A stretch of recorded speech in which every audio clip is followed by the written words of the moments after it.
Muy bien, nuevamente bienvenidos a todos los que están ingresando en este momento a este estudio tan especial que hemos programado hoy sobre la verdad, sobre la salvación. Tenemos un invitado muy especial, el pastor Daniel Miranda, pastor asociado de la Iglesia Adventista en Fresno, California. Y queremos comenzar, este va a ser el primero de una serie de varios temas que estaremos teniendo los sábados a esta hora por este mismo medio. Y queremos comentarles, nosotros somos el Ministerio Saeta de Salvación, un ministerio que por la gracia del Señor estamos trayendo tesoros viejos y nuevos. Para apoyar a nuestra iglesia adventista, queremos resaltar las verdades que nos hacen un pueblo distinguido, un pueblo parte del movimiento profético. Y por eso quiero hablarles brevemente del libro que acabamos de sacar, Jesús, nuestro Salvador del pecado. Es una compilación de la Biblia y del Espíritu de Profecía, solo citas, y se encuentra disponible para los que lo quieran conseguir en español o en inglés en Amazon. Ambos libros son joyas y queremos que ustedes también se puedan beneficiar de eso. Para los que ya conocen, esta fue una compilación hecha por la hermana Margaret Davis y ella ha escrito otros libros en el pasado, quizás para ustedes algunos sean conocidos, ¿Qué haré para heredar la vida eterna? Y bueno, este es su último libro y queremos ponerlo a su disposición. Muy bien, sin dar más demora, queremos darle la bienvenida a cada uno de ustedes y también al pastor Daniel Miranda. Pastor, buenas noches o buenas tardes. Buenas tardes y buenas noches para aquellos que ya han llegado a las horas de la noche. Bendiciones. Amén. Gracias. Qué bendición, pastor, poder contar con este espacio de tiempo para reunirnos juntos como una familia espiritual que desea aprender sobre uno de los temas más importantes de la vida. Me atrevo a decir que es el más importante porque se trata no solo de esta vida, sino de la vida eterna. Y Amén. es que Amén. hoy se escuchan muchas voces apuntando a caminos distintos para la salvación. Pero ¿cuál es la verdad sobre la salvación según la palabra de Dios? Y eso es lo que vamos a estar estudiando en esta serie y queremos comenzar hoy y pedir la bendición del Señor. Así que les animo, hermanos, tengan su Biblia lista, si tienen papel y lápiz para tomar apuntes, será muy bueno porque queremos que esto sea un grupo de estudio, que podamos aprender, que podamos poder ser oidores y hacedores de la palabra del Señor. Así que vamos a invitar a, al Señor para que sea nuestro maestro en esta hora y pueda hablar a través de su siervo, el pastor Daniel Miranda. Así que les invito a todos allí donde ustedes están, por favor, nos acompañen en oración. Vamos a orar. Amantísimo y cariñoso Padre, bendito sea tu nombre. Gracias, Señor, porque nos brindas esta oportunidad de reunirnos a estudiar tu palabra. Y se trata de un tema tan importante, tan sencillo, pero que también ha recibido tanta confusión, tanto ataque. Y finalmente queremos estar solo basados en ti y en tu palabra. Por lo tanto, rogamos la unción de tu Santo Espíritu. Unge los labios del pastor Miranda para que él pueda hablar no solo aquello, Señor, que tú mandas desde el cielo. Y también prepara nuestros corazones cual terreno fértil para recibir esta semilla y poder dar fruto, poder hablar en su tiempo y también tener nosotros el gozo de la salvación. Porque ¿cómo podremos compartir a otros aquello que ni siquiera nosotros hemos podido experimentar? Así que, Señor, rogamos seas nuestro maestro, rogamos la unción de tu Santo Espíritu y te pedimos, oh Padre, nos acompañes en esta hora. Gracias, Señor, lo pedimos todo en los méritos preciosos de nuestro amado Jesús. Amén y amén. Amén. Bien, pastor, el tiempo es suyo. Muchas gracias. Muchas gracias, Sandrita. Dios te bendiga. Amén. Gracias. Quiero darle la bienvenida a todos los hermanos que se están conectando a esta hora. Gracias por ser parte de este seminario. Les cuento que originalmente cuando surgió la idea de tener algo así, lo íbamos a hacer solo para los miembros del Ministerio Saeta de Salvación, pero la hermana Sandra tuvo la excelente idea de decirme, ¿y por qué no compartimos esto también con nuestros hermanos en las redes sociales? Así que me pareció una excelente idea, eh, ya que este tema, como decía la hermana Sandra, es un tema que, aunque es el más básico, diría yo, y el más importante en las Sagradas Escrituras, es el más confuso. Y más que un tema, yo quiero, de manera de introducción, decirles que esto va a ser más una clase, ¿bien? No va a ser un tema evangelístico como tal, donde al final yo vaya a hacer un llamado para el bautismo, pero sí va a ser una clase. Así que les advierto, usted en algún momento se va a ver tentado a salirse porque piensa que les estoy dando mucha información. Pero me es importante, y ya explicaré por qué, ir a la historia e irnos a los aspectos técnicos de la teología y de la historia para poder entender algunos asuntos que son presentes en este tiempo en el que nosotros estamos viviendo. Algo que quiero comenzar entonces a explicar es que la mayoría acá, me imagino, no conozco a la mayoría, solo veo algunos nombres que me son familiares, como Luis Rivero, que me alegro que está aquí, amigo, bendiciones para ti. Y, y los demás, bueno, no los conozco, quizás sí, discúlpeme si de pronto no hago, ahí está John y Natalie también, pero disculpe si no hago referencia a usted de manera individual, pero estamos aquí compartiendo todos juntos. Quiero tomar a manera de introducción el punto en que la mayoría de los que estamos aquí no somos expertos en teología. Bien, voy a partir de allí. Y por eso voy a comenzar con algunas cosas básicas para que nosotros podamos entender lo que estamos hablando. Voy a definir algunos términos al comenzar y algunos conceptos en teología. Número uno, lo primero que quiero decir es que lo que tú crees hoy tiene una larga historia de desarrollo.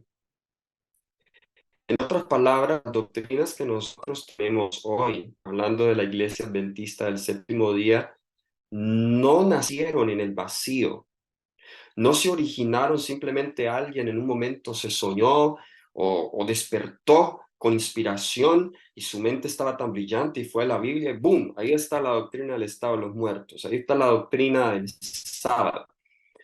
Nuestras doctrinas tienen un largo periodo de desarrollo. Y déjenme comenzar a hacer algunas preguntas que los van a desafiar un poco a ustedes. Y quiero que ustedes las respondan para ustedes mismos. Y estas preguntas no tienen la intención de hacerlos dudar de su fe, de lo que ustedes creen, pero yo quiero que ustedes tengan una fe inteligente, que ustedes sepan verdaderamente lo que ustedes creen. La pregunta que yo les quiero hacer es, ¿ustedes entienden y saben verdaderamente lo que creen? ¿Cómo sabes tú que lo que tú crees es verdad? Esa pregunta la he hecho antes y la respuesta que me dan es porque dicen la palabra, pero yo voy a estar en desacuerdo con eso y no me vaya a malentender al principio. ¿Por qué digo que voy a estar en desacuerdo con esa respuesta? Porque hoy hay más de 35.000 denominaciones. Bien, 35, más de 35.000 denominaciones cristianas. Estamos hablando solo del cristianismo, que en conjunto es considerada una de las 5 religiones más grandes del mundo. De hecho, la más grande es. Y el Islam está muy cerca al cristianismo, están casi parejos ya. De hecho, el Islam es la religión que más está creciendo más rápido, incluso más que el cristianismo. Bien, pero dentro del cristianismo, que allí está la Iglesia Católica Romana y están las iglesias protestantes y las iglesias no denominacionales, las iglesias congregacionalistas, dentro del cristianismo hay más de 35.000 denominaciones y todas dicen que creen en la palabra de Dios, todas dicen que creen en la Biblia. Entonces, esa respuesta, aunque es cierta, porque nuestras doctrinas deben basarse en la Biblia, no es suficiente, no es satisfactoria. Usted no puede simplemente decir, bueno, yo creo lo que yo creo porque yo lo puedo probar con la Biblia. Pero la pregunta es, ¿cómo lo está probando? ¿Qué método hermenéutico está utilizando? Y aquí defino esta otra palabra, hermenéutica. Quizás una palabra técnica, pero viene de Hermeo, que fue un filósofo, lo cual tiene que ver con la ciencia de interpretación de textos escritos. Cuando hablamos de hermenéutica bíblica, estamos hablando de interpretación, métodos de interpretación bíblicos. Bien, entonces, dependiendo a la hermenéutica que usted utiliza, pues usted va a llegar a distintas conclusiones. Y por eso la raíz y la razón por la cual hay tanta variedad de creencias en el cristianismo y aún en el adventismo es porque cada persona, cuando abre la Biblia, va a la Biblia con presuposiciones distintas, otro término que vamos a definir. Una presuposición es una idea con la que usted viene cuando usted abre la Biblia y esa idea es moldeada por distintos factores: cultura, sexo, género, edad, su educación, la familia donde usted nació, donde usted creció, el ambiente que lo rodea. Todo eso, de alguna manera, amolda nuestro pensamiento, nuestra idea del mundo, nuestra idea de la realidad, nuestra idea de Dios. Y cuando nosotros abrimos la Biblia, pues ya nosotros venimos con todo eso. Nadie, ninguno aquí se escapa de las presuposiciones. Todas las tenemos, incluso yo. Y esto es algo importante. Cuando vamos a la Biblia es importante reconocer, y esto nos ayuda a ser humildes en cuanto a nuestras conclusiones. Yo voy a la Biblia con presuposiciones. Yo ya vengo con ellas. Yo las traigo ya. Son parte de mí. Ahora, cuando estemos analizando algunos modelos, el problema principal, vamos a ver que no es tener las presuposiciones, porque todas las tenemos. El problema es que algunos, como vamos a ver, en algunos modelos teológicos, las presuposiciones son las que rigen mi estudio del texto. Pero nosotros creemos, de acuerdo a la palabra, que aunque yo voy al texto con presuposiciones, las presuposiciones deben ser iluminadas, corregidas con el texto. Yo no le dicto al texto lo que quiero que el texto diga, el texto debe dictarme a mí lo que el texto quiere que yo diga. Bien. Ahora, déjenme hablarles un poco acerca de las distintas disciplinas de la hermenéutica y también de la teología. Dijimos entonces que hermenéutica es la ciencia de interpretación bíblica, hermenéutica bíblica, ¿bien? La hermenéutica bíblica se puede dar en tres niveles. El nivel más pequeño se llama microhermenéutica. El nivel mediano se llama mesohermenéutica y el nivel más alto, la escala más alta, es macrohermenéutica. Bueno, usted estará preguntando, ¿qué es todo eso? Microhermenéutica es la disciplina de la hermenéutica que se concentra más con el texto, la palabra, todos los detalles de un texto, lo más mínimo. Es bien técnico, es bien exhaustivo. Hay teólogos que se especializan en eso, son exégetas, eso es lo que se llama exégesis bíblica, donde usted coge un texto, usted no está interesado en todo el libro, aunque lo necesita leer, pero usted se especializa en, en explicar el género, el tiempo, el modo, si está presente, pasado, futuro, si está en el participio, cómo la función, si está en la voz pasiva, la voz activa, y todas esas cosas técnicas de la gramática y del texto, el trasfondo histórico de esa palabra, cómo esa palabra se originó, cómo esa palabra fue usada en literatura contemporánea. Cuando hablamos de eso, estamos hablando de exégesis o microhermenéutica. ¿Ok? Ahora, eso tiene algunos peligros, porque el exégeta solamente se concentra en el texto, pero olvida que ese texto se encuentra en un contexto más amplio, que es el libro, que a la vez se encuentra en un contexto texto más amplio, que es toda la Biblia, entonces el exégeta puede llegar a conclusiones erróneas. Claro, los exégetas saben que deben tener todo esto en cuenta, pero está ese peligro. Ahora, mesohermenéutica, meso significa medio. Mesohermenéutica trata no solo no con el texto, sino con ideas y conceptos bíblicos. ¿Ok? Es un nivel un poco más elevado. Esta es la que la mayoría de hermanos laicos estamos acostumbrados. Cuando usted da un estudio bíblico, por ejemplo, de la fe de Jesús o cualquier otro estudio bíblico, se está estudiando al nivel de la doctrina. Ok, vamos entonces a hacer un estudio, a estudiar la gracia. Entonces agarro donde toda la Biblia donde dice, habla de la gracia y comienzo a comparar todos esos conceptos, esos textos. Bueno, ahí estamos hablando de mesohermenéutica. Ok, esa es la que la mayoría de laicos están familiarizados. Ok, es al nivel de las ideas.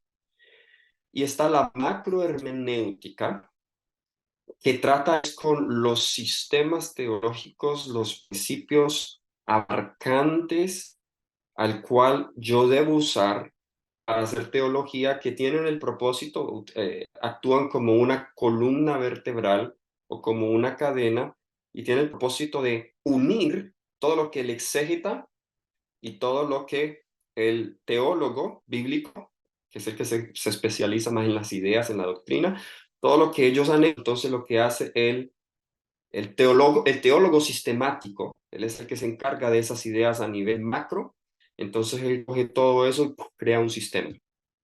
¿Bien?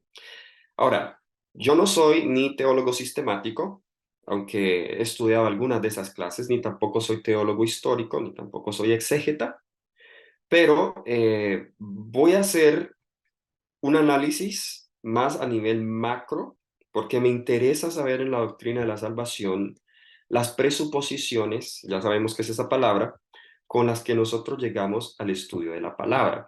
Y es allí donde la mayoría de personas, incluso pastores, incluso teólogos, cuando van al texto, ignoran que tienen ciertas presuposiciones con las cuales llegan al texto. Y eso entonces nos lleva a tener distintas conclusiones, porque en realidad es parece que fuera un misterio. ¿Cómo es que todos usando el mismo libro llegamos a conclusiones distintas? Algo debe pasar. ¿Cuál es la raíz del problema? Eso es lo que queremos investigar. Entonces, volviendo a las preguntas que hice inicialmente. Las preguntas que hice inicialmente en cuanto a lo que tú crees. ¿Estás seguro de lo que tú crees? ¿O lo crees porque te lo transmitieron otros? ¿Lo crees porque te lo pasaron, entonces te mostraron en la Biblia y tenía sentido para ti? Y, oye, eh, voy a, voy a creer lo que yo creo. Voy a abrazar eso porque tiene sentido para mí. Hay algo que debemos tener en cuenta, lo dije al principio, la teología, las doctrinas no nacen en un vacío. Hay un desarrollo histórico. Así que vamos a irnos, solamente me voy a concentrar en la doctrina de la salvación. ¿Ok? El día de hoy vamos a estudiar esa doctrina. Y a manera de introducción quiero mostrarles o quiero mencionarles por qué me he motivado a hablar de este tema. De hecho, es el tema que más me apasiona, el tema de la salvación, el tema de la justificación por la fe. Es el tema que más me apasiona, pues es el tema que más sentido ha dado a mi vida. Algunos de ustedes conocen mi testimonio, lo pueden encontrar en YouTube. Yo vengo de un fondo oscuro de pecado. Señor hizo un milagro en mi vida, como Él me rescató. Por eso este tema de la salvación es demasiado importante para mí. Es lo más preciado que yo he encontrado en la palabra de Dios. Y debido a eso, pues me he interesado en estudiar este tema. Lo llevo estudiando más de 6 años, este tema, y recientemente el Señor me ha permitido tener acceso a una información que me faltaba, lo cual me ha ayudado a llenar algunos vacíos que todavía he tenido y me ha ayudado a afirmar algunos conceptos y a confirmar otros que ya tenía. Déjenme comenzar entonces a decirles por qué me motivé en hablar de este tema. Hoy en el adventismo hay 7 posiciones sobre la salvación. Y yo cuando supe eso, yo dije, wow, 7. En el sábado estamos claros, en la ley de Dios estamos claros, en la doctrina del estado de los muertos, para mi sorpresa, no tan claros. De hecho, el fin de semana pasado, les recomiendo que ustedes puedan verlo, creo que está traducido. La iglesia tuvo el concilio anual de la Asociación General y Pastor Trim, que es nuestro director del Centro de Estadísticas de la Asociación General, él dio un reporte acerca de cómo está el pueblo adventista en todo el mundo en relación a las doctrinas. Y para sorpresa mía, en las doctrinas donde estamos más divididos es en la doctrina del estado de los muertos. Creí que estábamos claros en esa, pero parece ser que en las divisiones de nuestra iglesia allá en el Asia, eh, Medio Oriente y algunas de África, parece que hay conceptos aún erróneos del estado de los muertos, la creencia del mortalidad del alma, el alma y todas esas cosas. Pero otra doctrina en la cual estamos muy divididos es en la doctrina de la deidad o la Trinidad. Y ahora no quiero entrar en eso en este momento. No sé si aquí quizá algunos que están aquí conectados pues tendrán un concepto distinto, pero ese no es mi propósito. En una ocasión anterior ya hablamos de eso por aquí también. Hablamos acerca del Espíritu Santo. Pero otra doctrina, y el pastor Wilson lo mencionó en su sermón, que en el momento se está convirtiendo en un obstáculo para cumplir la misión de la iglesia, es conceptos erróneos sobre la salvación. Hay 7 posiciones sobre la salvación. El tema donde todos deberíamos tenerlo claro, un tema tan esencial, tan importante para nuestra salvación. Una de las posiciones que es de las primeras que se desarrollaron en nuestra iglesia es un enfoque orientado en la ley. Podríamos decir un tipo de salvación por obras. Y esto sucedió durante el periodo de antes del mensaje en Minneapolis en 1888. Los líderes de este movimiento eran Joseph Bates, Urias Smith y el presidente Butler. Ellos creían que la obediencia era un prerequisito para heredar la redención.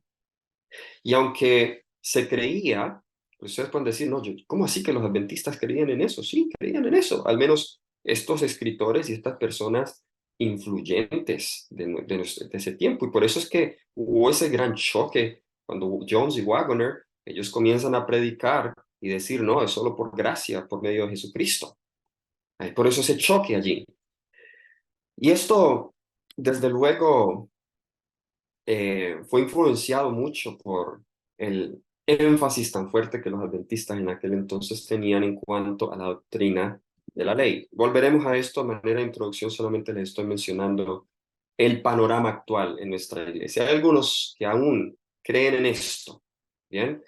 Creen que son justificados por la fe, pero creen que son santificados por las obras. Y esto es muy común de manera especial en los círculos conservadores.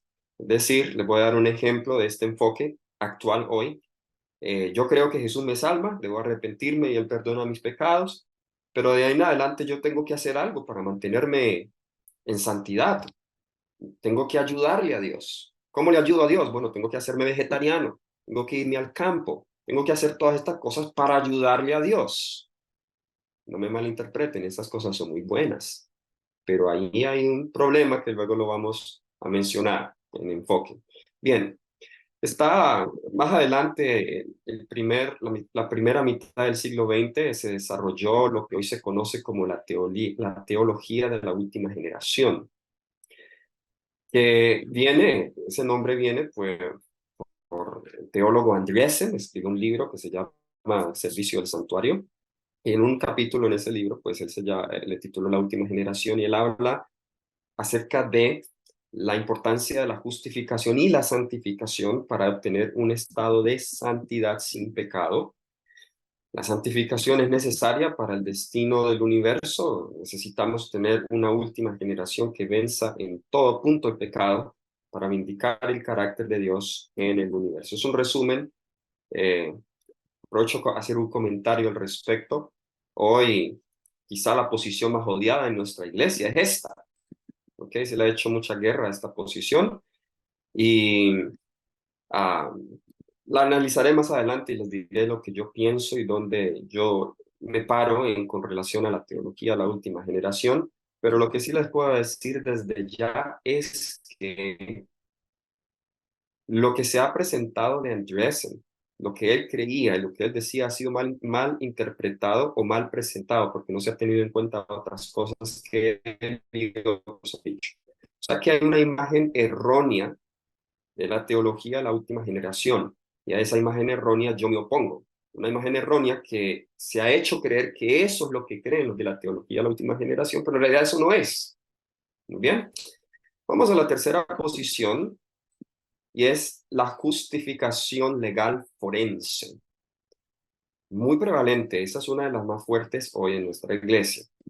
Fue promovida por Robert Greensmith, Desmond Ford y otros, muchos en nuestra iglesia, pero en realidad tiene su raíz más atrás, por allá, por el conflicto de Questions on Doctrine en nuestra iglesia, por allá en la década de 1950.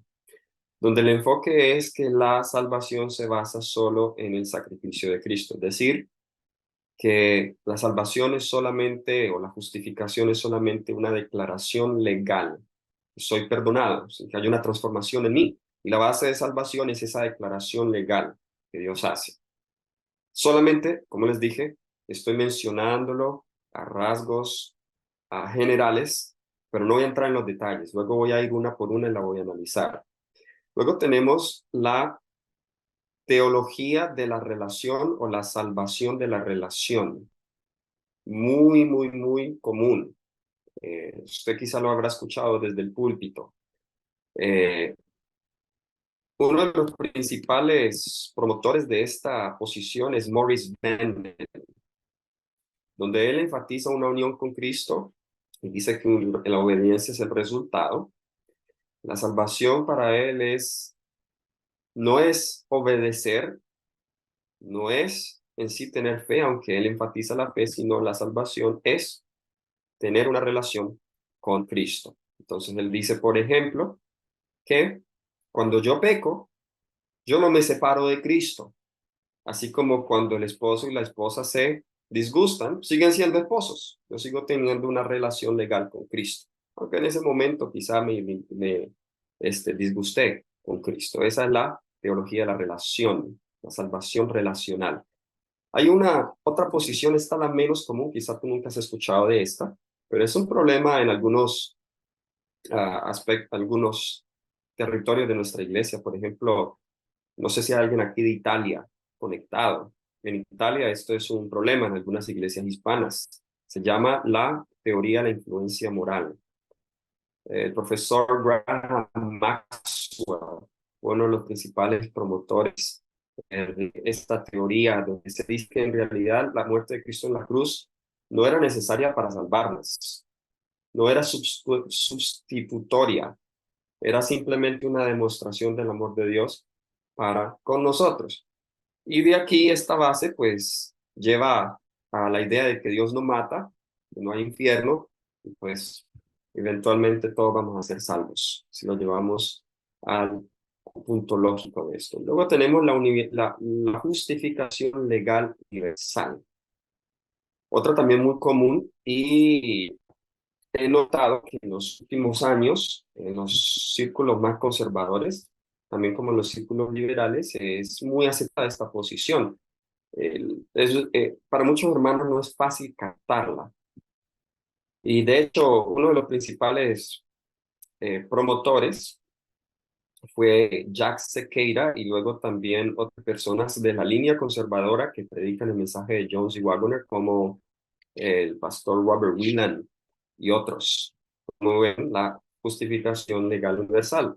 ¿Qué dice esto? Todos legalmente fueron salvos en la cruz, al menos que usted escoja perderse, ¿ok? Entonces, lo que es importante es la obra de la cruz. Ahí yo soy salvo. En la cruz Cristo perdonó a todos. Sí, muy bien, entonces era la justificación legal universal. Y luego está la expiación sustitutoria vicaria. Yo sé que estos términos son muy técnicos, básicamente lo que esto es cristocéntrica, donde Jesús se ve como nuestro sustituto, no solamente alguien que murió vicariamente por mí. Se enfatiza la relación, pero también la experiencia. Su muerte es una demostración de su amor y también incluye la victoria sobre el pecado. Muy bien, ese es el panorama actual, la expiación sustitutoria vicaria y también la ah, justificación legal universal.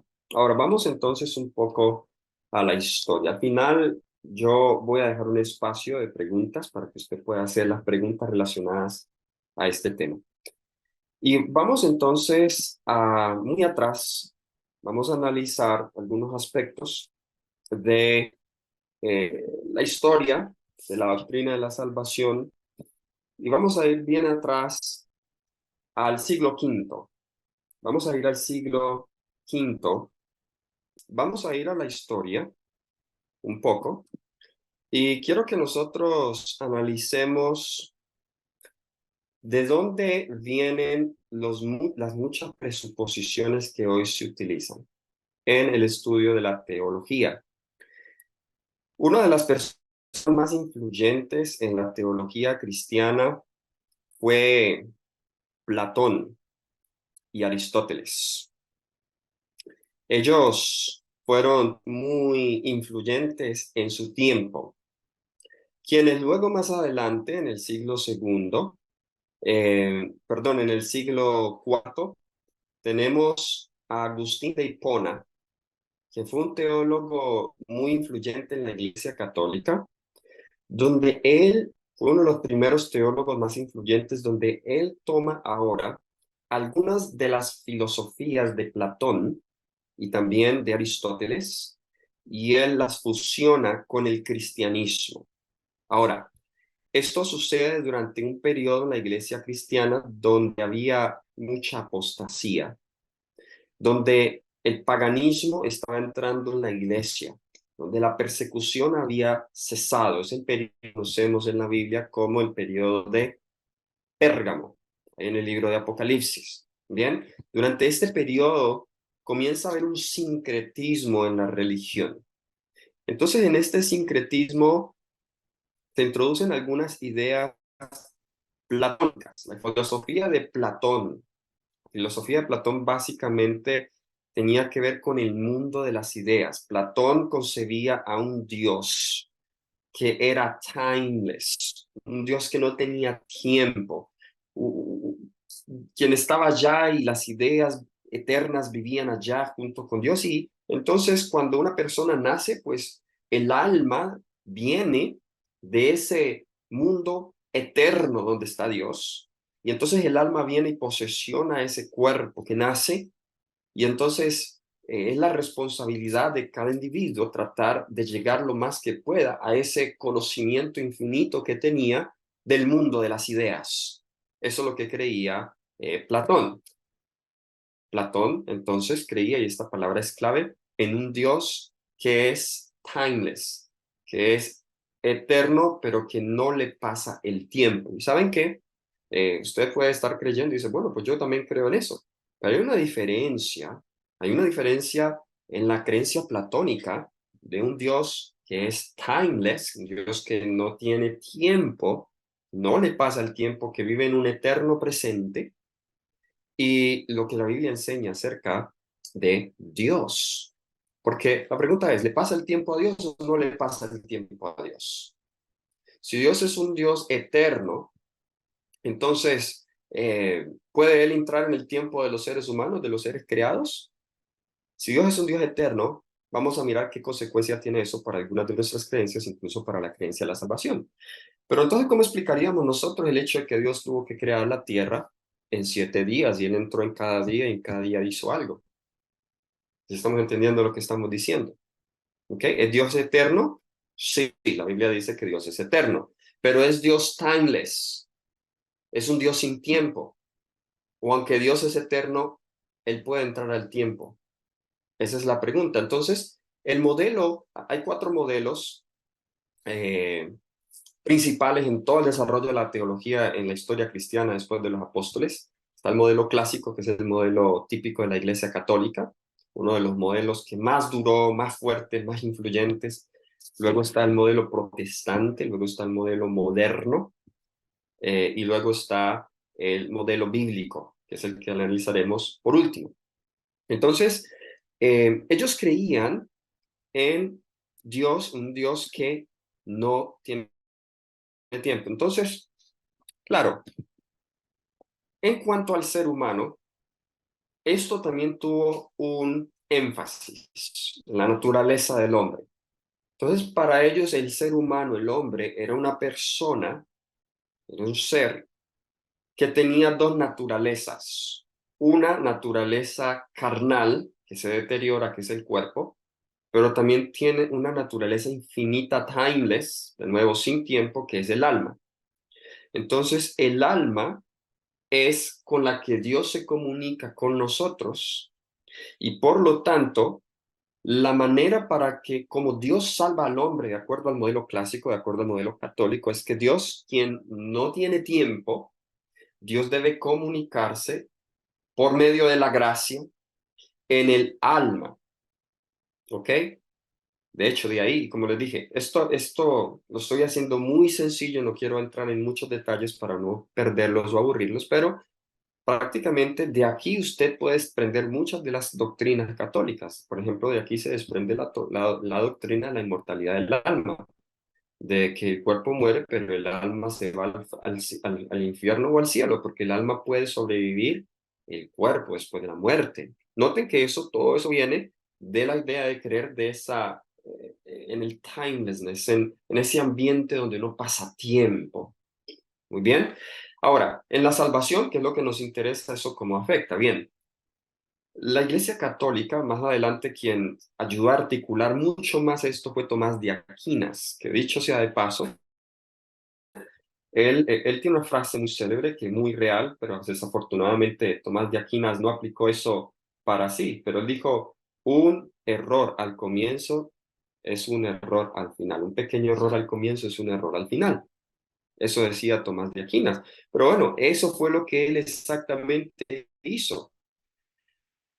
Aquinas coge la teología de Agustín de Hipona, coge la teología de Platón, y entonces él desarrolla de manera más sistemática la suma teológica de Tomás de Aquino, y él es el gran teólogo de la Iglesia Católica. Entonces se desarrolló la idea de los sacramentos. De acuerdo a la Iglesia Católica, usted es salvo por medio de los sacramentos. Es decir, usted necesita gracia y esa gracia es el poder de Dios que se comunica con usted, no con el cuerpo, sino solamente con el alma, que es inmortal. Entonces, para que el ser humano pueda tener acceso a esa gracia, necesita que, de hecho, ellos definen la gracia como una energía espiritual, así la definen ellos, necesita de los sacramentos, y por eso, como continuamente necesitamos gracia, pues continuamente necesitamos de los sacramentos. Por eso aquí está la doctrina de la transubstanciación. Por eso cada misa se debe sacrificar de nuevo a Jesús en la hostia para que se obtenga salvación, para que la persona reciba gracia, para que la persona reciba los méritos de Cristo. ¿Están entendiendo lo que dije al principio? Si usted no entiende de dónde vienen todas estas cosas, usted no va a entender cómo se desarrollan y cómo se aplican. En realidad, para ellos, la mayoría de la Biblia es solamente un cuento, porque si Dios es un Dios que no interviene en la historia del ser humano, entonces la doctrina del gran conflicto, la doctrina de la historia de la salvación, es solamente una fábula, porque Dios no entra en el tiempo del ser humano. Entonces, este enfoque destruye, por ejemplo, la doctrina del gran conflicto. Este enfoque también destruye la doctrina de la creación, porque si Dios es un Dios eterno, a quien no le pasa el tiempo, entonces la creación es un mito, la creación es una historia, la creación es una fábula. Pues no, solamente las ideas eternas que Dios comunicó al profeta es lo que lo que importa, lo que es revelado directamente por Dios. Muy bien. Muy bien, vamos entonces a continuar. Ese es el modelo clásico y voy a culminar pronto, como les dijimos al principio, son varias clases que vamos a tener de esto. Al principio, de nuevo, usted se verá tentado a decir, bueno, esto está un poco aburridor porque hay mucha información, pero para que usted entienda el conflicto teológico que hay en la Iglesia Adventista, usted tiene que entender estos modelos. Ahora voy a pasar, permítanme un momento.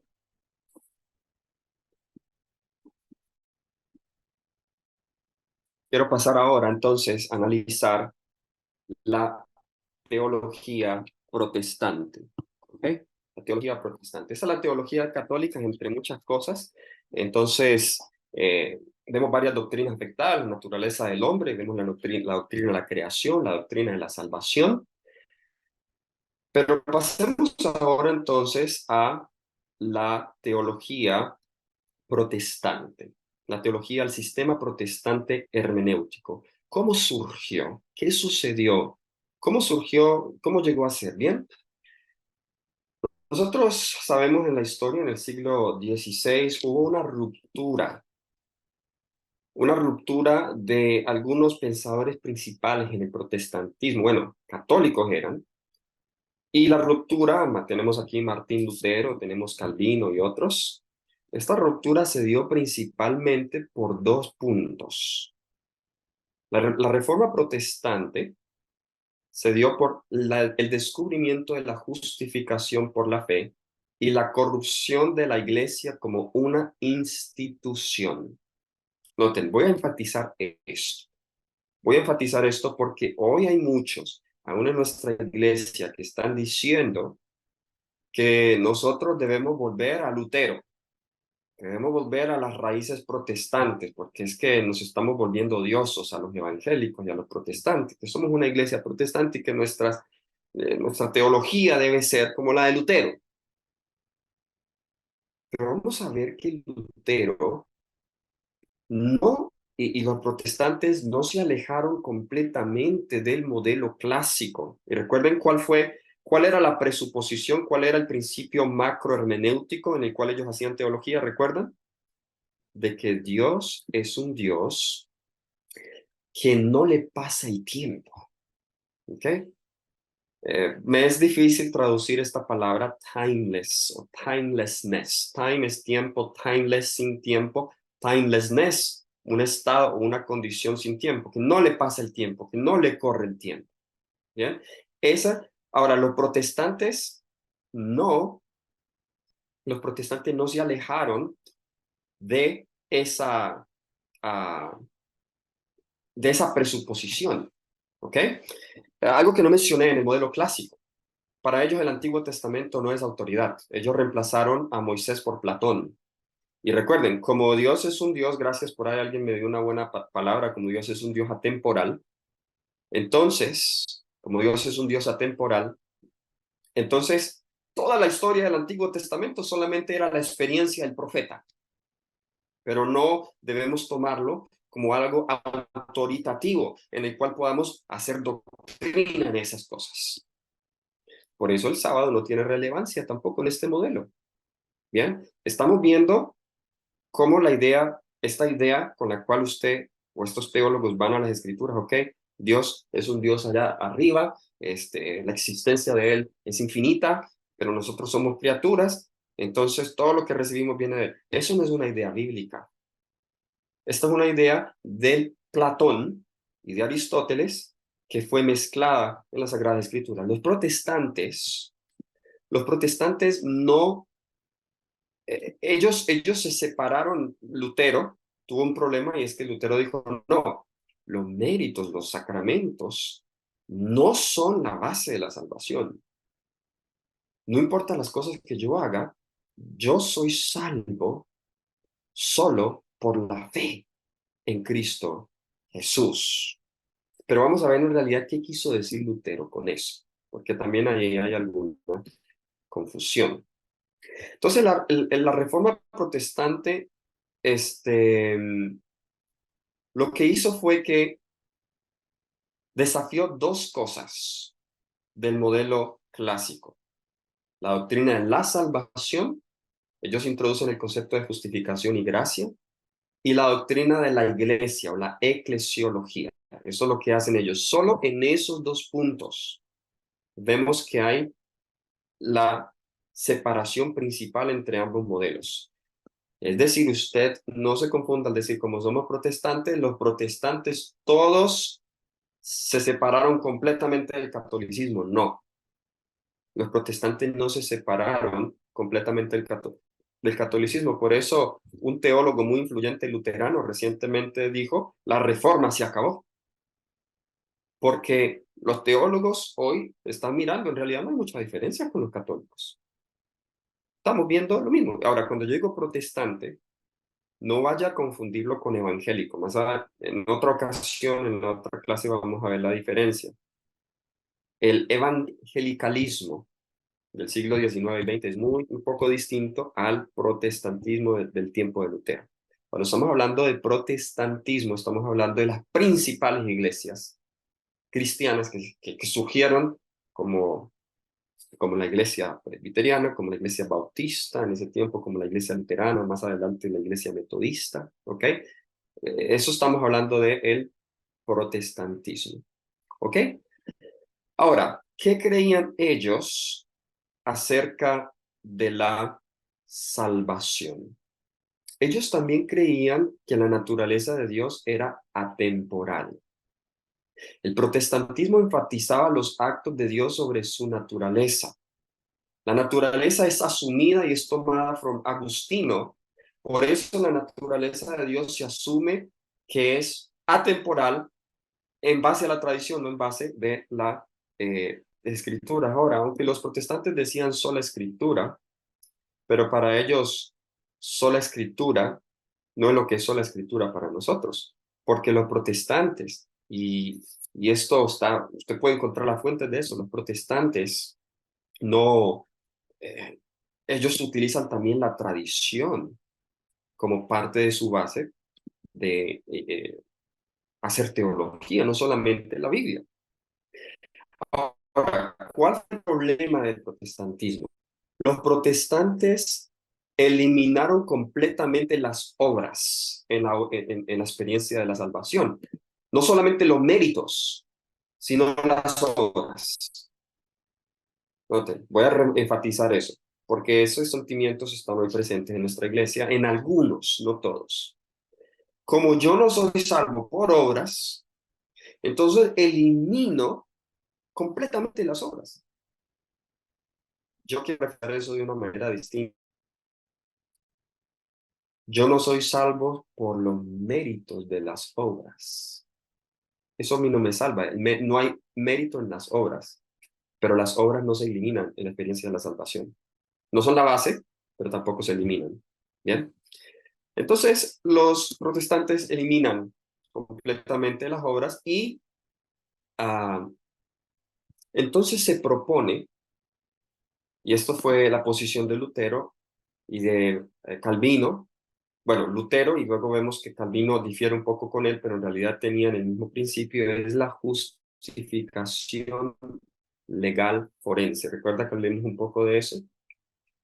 La justificación legal forense. Bien, ¿qué quiere decir eso? La justificación legal forense. Como dije, en la justificación legal forense, el pecador es legalmente perdonado por Dios, legalmente, pero sigue siendo pecador. Es decir, yo me arrepiento, Dios cancela mis pecados, es una declaración legal, pero no hay un cambio. Por eso, Lutero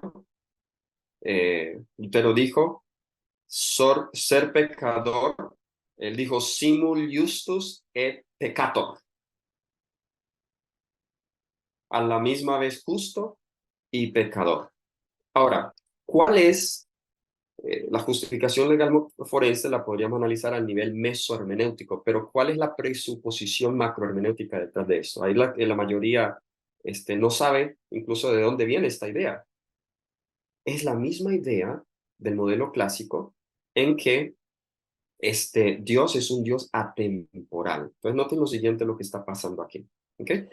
Como Dios es un Dios atemporal, y entonces el alma, los protestantes también creen en el dualismo de cuerpo y alma. Por eso los protestantes no se alejaron de la doctrina del infierno ni nada de eso. Entonces, como Dios es un Dios atemporal y el alma es atemporal, es eterna, es inmortal, entonces lo que necesita ser justificado es el alma que ha sido manchada por el cuerpo, pero legalmente. O sea que acá en la tierra yo sí puedo seguir siendo pecador, pero allá en el cielo yo soy declarado justo. Porque es que lo que importa es lo que sucede en el ámbito atemporal. ¿Están conmigo?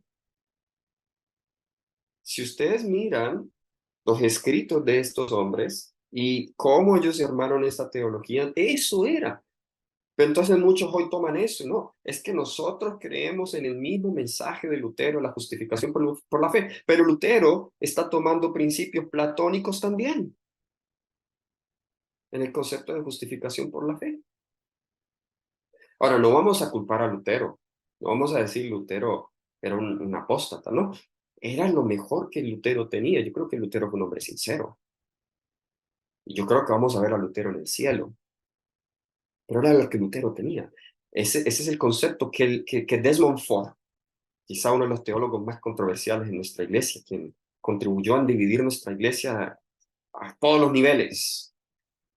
Por eso Desmond Ford fue consistente en lo que él promovió, erróneamente consistente. Por eso Desmond Ford rechaza la doctrina del santuario. Por eso Desmond Ford rechaza la doctrina de justificación del santuario, el juicio investigador. Porque no hay tal cosa como ser la santificación como base de la salvación. Lutero creía en la justificación forense, por eso no necesitamos un juicio investigador, porque yo ya estoy salvo, perdonado y todo eso está cancelado en el momento en que yo soy justificado. Ahora usted dirá, bueno, pero los adventistas no creemos eso. Lo que pasa en el adventismo es que hay un sincretismo de algunos modelos, es decir, nosotros no nos atrevemos a decirlo de esa manera porque tenemos el espíritu de profecía que nos ayuda un poco, pero lo que tratamos es que tratamos de forzar dos modelos y los tratamos de hacer encajar juntos, entonces por eso es muy difícil discernirlo. Es una mezcla de modelos que tenemos. Bien, hermanos, hay más que podemos decir acerca de la reforma protestante, pero vamos a dejarlo hasta aquí para preguntas. Quiero terminar con lo siguiente. Hermanos, la doctrina de la salvación para mí es la más importante en la palabra de Dios. ¿Cuántos necesitan salvación? ¿Cuántos necesitamos salvación? Romanos 3:23 dice, por cuanto todos pecaron y están destituidos de la gloria de Dios. Si todos pecaron, si todos pecamos, ¿cuántos necesitan salvación? Todos. ¿Usted cree, quién es el que está más interesado en que ni tú ni yo seamos salvos? Es el diablo. Por eso para mí esto no es, yo escojo mis batallas, ¿ok? Hay cosas para mí que no son esenciales, no vale la pena perder el tiempo discutiendo eso. Que si los 144.000 son literales o simbólicos, yo no pierdo el tiempo discutiendo eso. Eso no me va, no es de salvación. Pero esto sí es de salvación. Yo no quiero que usted se vea tentado en decir, pero es que necesitamos saber todas esas cosas técnicas. Que estas cosas técnicas usted no las necesita para saber ser salvo. Pero si no entiende esto y la raíz de los distintos errores doctrinales que tenemos hoy, eso sí va a afectar su experiencia de salvación. Si usted tiene un concepto erróneo de salvación, va a afectar su experiencia de salvación. Y por eso tenemos hoy una iglesia castrada. Tenemos una iglesia castrada hoy que de hecho el libro de Apocalipsis presenta como una iglesia que está destituida de la justicia de Cristo, porque dice que estamos desnudos, sin la justicia de Cristo. O sea que ¿cuál es uno de los problemas de la Odisea? Que la Odisea no entiende la justificación por la fe, ni teórica ni prácticamente. Ese es uno de los problemas de la Odisea. Por eso para mí este tema es importantísimo. Si yo no entiendo este tema, pues sigo desnudo. Y por mucho que entienda el sábado y la doctrina del juicio del santuario, si yo no entiendo cómo soy salvo, seguiré estando desnudo. Mi experiencia de salvación va a ser muy limitada. Y tristemente, hay pocos que están hablando de esto. Creo que necesitamos nosotros hablar más de tema tan importante. Bien, vamos a dejar a nuestra moderadora, hermana Sandra. Quizá algunos hermanos tengan preguntas. Hermanos, de nuevo, queremos decirles, si usted va a hacer preguntas, hágalas muy cortas. Y segundo, que estén relacionadas solo al tema. No de otro tema, de otra doctrina, sino solo de esto. Hay una pregunta que llegó al chat. Dice, ¿quiere decir que en la teología de Agustín y Tomás de Aquino, el alma temporal está libre de pecaminosidad, por lo tanto es inmortal y el pecado solo está en cuerpo, por lo tanto es corruptible? Pregunta nuestro hermano Edwin. Es correcto, prácticamente eso es. Prácticamente eso es. El alma se corrompe cuando hace parte del cuerpo, ¿ok? Pero como el alma es eterna, como el alma es eterna, en el caso de los católicos, para purificar al alma de la corrupción del pecado, necesitamos los sacramentos, ¿ok? De acuerdo a los protestantes, de acuerdo a los protestantes, no necesitamos hacer nada. Ellos van al otro extremo, ellos se oponen radicalmente a esa idea de la salvación por obras y los sacramentos. Y ellos se oponen a eso, pero ellos van al otro y dicen, no hay que hacer nada. Solamente por la fe, eso ya está cancelado. ¿Ok? El alma queda libre de las corrupciones del cuerpo legalmente. Legalmente. Entonces, por eso la doctrina de la justificación forense promueve la idea de que yo sigo pecando hasta que Cristo venga, porque es que soy pecador y justo al mismo tiempo. Pecador arriba, pero, perdón, justo arriba, pero pecador acá, abajo. Así que esa es la idea. Así. Muchas gracias. Danielito, en contexto de la salvación, he escuchado acerca del universalismo, cómo esto pues afecta también la teoría, o la teoría no, la posición sobre la salvación. Es una buena pregunta. En la siguiente presentación voy a hablar en detalle de esto, pero puedo adelantar la respuesta. No alcancé a tocar este tema. Calvino diferió un poco con Lutero, pero partieron del mismo principio, de que el alma es atemporal, es eterna, Dios es eterno, atemporal, no le pasa el tiempo. Entonces, como el tiempo no le pasa a Dios, entonces, ¿cuándo Dios nos salvó? Si Dios vive en eterno presente, ¿cuándo nos salvó? Siempre estamos salvos. Entonces, por eso Calvino desarrolla la idea de la predestinación. ¿Están conmigo? Pues como Él me salvó desde antes de la creación del mundo, que para Dios es hoy, porque es presente siempre, entonces Dios ya sabía quién se salvaba y quién se perdía, porque Dios vive en un eterno presente. Él no entra en la historia del ser humano. Noten cómo esa idea viene de ese mismo concepto. Ahora, vamos a lo siguiente. ¿Cómo entonces los calvinistas evalúan el sacrificio de Jesús en la cruz? Si Jesús entonces es Dios y a Dios no le pasa el tiempo, entonces, ¿qué pasó en la cruz? ¿Qué pasó en la cruz? Para ellos la cruz, algunos, no todos, ¿ok? En la cruz nosotros no fuimos salvos, porque ya fuimos salvos desde la eternidad. ¿Están conmigo? Recuerdan, ese punto del timelessness, Dios atemporal, es clave en los protestantes y en los clásicos, es muy clave. Si usted no tiene eso claro, no entiende por qué ellos pensaban así. Entonces, como Dios ya lo hizo en la eternidad, entonces lo que Jesús hizo en la cruz, que fue para él entrar a nuestro tiempo, tuvo que hacerse hombre. Lo que Jesús hizo en la cruz fue una metáfora, una demostración de su amor, pero eso no fue lo que nos salva, porque ya Dios, allá arriba, en ese espacio atemporal, ya me había salvado. Entonces, como Dios en la cruz, como Jesús en la cruz solamente, eso fue una linda historia de amor. Pero esa sangre no es la que me salva ni me expía de los pecados. Hoy hay algunos adventistas que creen eso. Hay una iglesia que se dividió en Italia, iglesia adventista, por este punto. El pastor incluso se dejó la denominación. Se llama la teoría de la influencia moral. Profesor Graham Maxwell enseñaba esto en nuestra iglesia. Entonces, eh, esa idea entonces de que Dios ya lo hizo todo desde la eternidad, pues fue la base que más adelante algunos tomaron para el universalismo.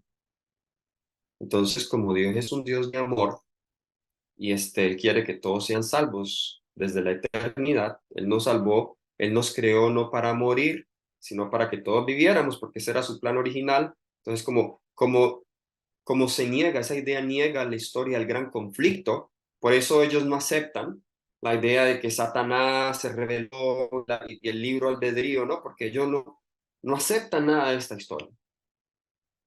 Al final, entonces, todos vamos a ser salvos. Pero no todos los adventistas llegaron a esa conclusión. Ellos solo algunos colocaron las bases, pero otros cogen esas bases y las desarrollan aún más allá. Pero vamos a hablar más adelante del universalismo. Pero buena pregunta, hermano Freddy, gracias. Muy bien, nos llegó una pregunta por el chat. Johnny y Natalie dicen, ¿cuál es un ejemplo de la salvación en la práctica? No entiendo la pregunta. No sé si podrían hacerla de manera más clara. Un ejemplo de la salvación. Hello? No sé si me ayuda. Meaning, Sí, hey, Pastor Daniel. So you were saying earlier, we have it confused. Some of us have the theory confused and the practice confused. Could you give an example of the practice, if that makes sense? ok. Yeah, it makes sense. Muy bien. Les voy a dar un ejemplo. Vamos a tomar la que ya explicamos, la justificación legal universal. Si yo creo que solo lo que me salva es que Dios me declare justo, sin que me haga justo, entonces no importa que yo siga pecando, no necesito hacer cambios. Quizá debo ser una persona moralmente correcta, no voy a vivir como un pecador abierto que le está haciendo daño a la sociedad. No, no, no, nada de eso. Pero yo puedo seguir viviendo en la carne, puedo seguir pecando, porque simplemente Dios ya me perdonó, yo soy legal, con tal de que yo pida perdón, legalmente Él me perdona, pero no hay cambio de corazón. ¿Okay? Eso es un ejemplo práctico de una creencia errónea, teológica. Entonces esto me lleva a que no es posible tener victoria sobre el pecado, de que el pecado es parte de mí, el pecado original, ¿ok? Entonces parte de mí y yo nací con él y yo nací pecador y muero pecador, ¿bien? Entonces, eso es un ejemplo. Muy bien, hay otra pregunta en el chat. Nos dice el hermano Edwin, ¿podría decirse que el concepto bíblico de carácter es reemplazado por el concepto católico del alma? Es correcto, hermano Edwin está haciendo muy buenas observaciones. Usted está cogiendo el principio macrohermenéutico y lo está entonces aplicando a la Biblia. Sí, eso es exactamente. Ellos toman algunos conceptos bíblicos, pero los mezclan. Entonces, el concepto bíblico de carácter eh, es confundido o es aplicado al alma, ¿ok? Porque el alma es eterna. Así es. Muy buena pregunta, hermano Edwin. Esperamos hacer una bendición, hermanos, este tema. Cada tema va a colocarse mucho más interesante porque cuando lleguemos a nuestro tiempo y hablemos algunas cosas que están sucediendo hoy, usted va a entender ahora de dónde viene todo esto. Va a tener unas bases más claras que le van a ayudar a usted a tener mejor estudio teológico. Cuando lleguemos al cuarto punto, que es el modelo bíblico, Yo les voy a dar a ustedes las presuposiciones bíblicas con las cuales creo yo que debemos hacer teología. ¿Bien? Y partiendo de eso, usted le va a quedar clarito en su mente, oh, por eso los adventistas creemos en el juicio investigador, oh, por eso creemos en el sábado, oh, por eso creemos en todas estas cosas.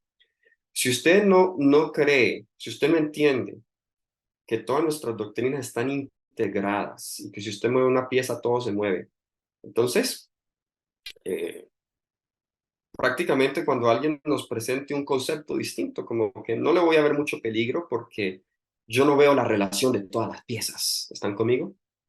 Déjenme decirles que el modelo clásico era muy consistente, erróneamente consistente en sus puntos. Y por eso ese modelo duró casi 2000 años. Muy bien, pastor. Muchas gracias. Creo que este contexto histórico nos va a servir muchísimo más adelante para entender muchas cosas que vamos a estar estudiando. Queremos informarles, queridos hermanos, que nuestra próxima reunión va a ser en 8 días a esta misma hora. Esperamos poderles volver a ver. Vamos a estar utilizando el mismo enlace. Si alguna cosa cambia a través del canal, como usted se informó, estaremos dándoles a saber cualquier cambio, pero esperamos podernos volver a reunir y tener este privilegio de seguir aprendiendo, porque como les comentaba al comienzo, este es un grupo de estudio.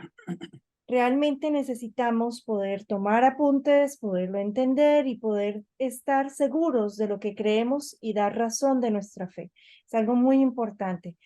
Gracias al hermano o la hermana de Dios es mi alfarero. Dice muchas gracias por compartir estos temas importantes para que no seamos llevados por cualquier viento de doctrina. La gloria y honra sean para nuestro buen Dios. Muy bien. Muchas gracias. Hermana, muy buenas noches. ¿Será que nos puede mandar el link de la página del pastor Daniel para poder entrar más fácil? Claro que sí, hermano ¿No? Fernando. Voy a buscarlo y ya se los envío. Muchas gracias. Bueno, gracias. Claro que Antes de terminar, quiero recomendarles algo que ayudó a consolidar todos estos conceptos, los cuales ya venía estudiando, fue este libro que quiero recomendarles. Lastimosamente, creo que solo está en inglés, no sé si lo han traducido.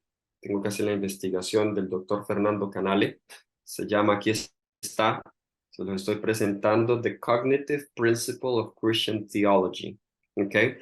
El enfoque de este libro es más en la doctrina de la inspiración y la revelación, es decir, cómo las escrituras fueron dadas al hombre, ¿okay? Que eso es muy importante porque de ahí parte todo. Pero yo solamente estoy tomando esa parte histórica que él da de manera sistemática, gran parte de eso de aquí, de este libro, y él ha hecho una excelente investigación en cuanto a lo que todos estos pensadores y filósofos creían en la antigüedad y cómo eso ha tenido una repercusión en la teología actual. Así que les recomiendo el doctor Canale, este escrito de manera especial, The Cognitive Principle of Christian Theology, el principio cognitivo de la teología cristiana. Es decir, cómo una persona hace teología, cómo entender lo que hay en la mente cuando una persona hace teología. Bien. All right, vamos entonces a cerrar con una palabra de oración. Les invito a que inclinen su rostro para orar. Querido Señor y Padre bueno, te damos gracias por la oportunidad de compartir tu palabra. Gracias, Señor, por el interés de los hermanos, quienes desean, Señor, aprender más de ti. No pretendo tener todas las respuestas, pero lo que tú me das, Señor, lo comparto para que sea tu Espíritu quien haga la obra. Si ha habido error en esta presentación, Señor, pues ilumina a cada persona donde estuvo el error y que ellos solo reciban lo que es verdad. Bendice el Ministerio Saeta de Salvación, Señor, y cada integrante de ese ministerio. Todo esto lo pedimos en el nombre de Jesús.